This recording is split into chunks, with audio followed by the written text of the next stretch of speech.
ദൈവം മിണ്ടാതിരിക്കുമ്പോൾ എന്തു ചെയ്യും? കർത്താവിന്റെ ശബ്ദം കേട്ടിരിക്കുന്നു. കർത്താവായ ദൈവം ഒരിക്കലും മിണ്ടാതിരിക്കുകയില്ല. ദാവീദ് എഴുതിയ ഒരു പ്രാർത്ഥനയാണ്. ഈ സങ്കീർത്തനത്തിൽ ദാവീദ് ദൈവത്തോട് കരഞ്ഞപേക്ഷിക്കുകയും ദൈവം തന്റെ പ്രാർത്ഥന കേട്ടതിൽ നന്ദി പറയുകയും ചെയ്യുന്നു.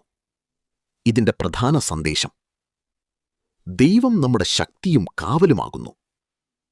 കഷ്ടസമയത്ത് ദൈവത്തോട് പ്രാർത്ഥിക്കണം. ദുഷ്ടരുടെ വഴിയിൽ പോകാതിരിക്കുക.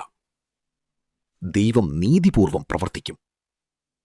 പ്രാർത്ഥനയ്ക്ക് ദൈവം മറുപടി നൽകുന്നു. ദാവീദ് പറയുന്നു, കർത്താവേ, എന്നെ കേൾക്കേണമേ. ദൈവം മൗനം പാലിക്കരുത് എന്ന് ദാവീദ് അപേക്ഷിക്കുന്നു. ദൈവത്തിന്റെ സഹായമില്ലെങ്കിൽ താൻ തകർന്നു പോകുമെന്ന് അവൻ ഭയപ്പെടുന്നു. ഇത് വിശ്വാസിയുടെ ഹൃദയവേദന കാണിക്കുന്നു.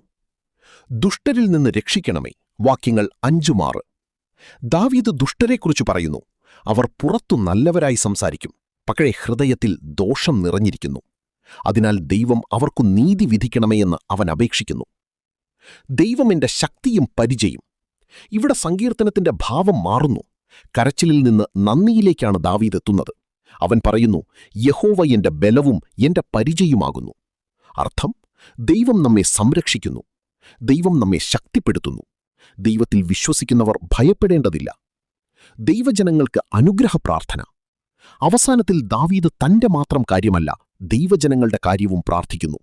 നിന്റെ ജനത്തെ രക്ഷിക്കണമേ. ഇവിടെ ദൈവം ഒരു ഇടയനായി ചിത്രീകരിക്കപ്പെടുന്നു. തന്റെ ജനത്തെ കാത്തുസൂക്ഷിക്കുന്ന ഇടയൻ.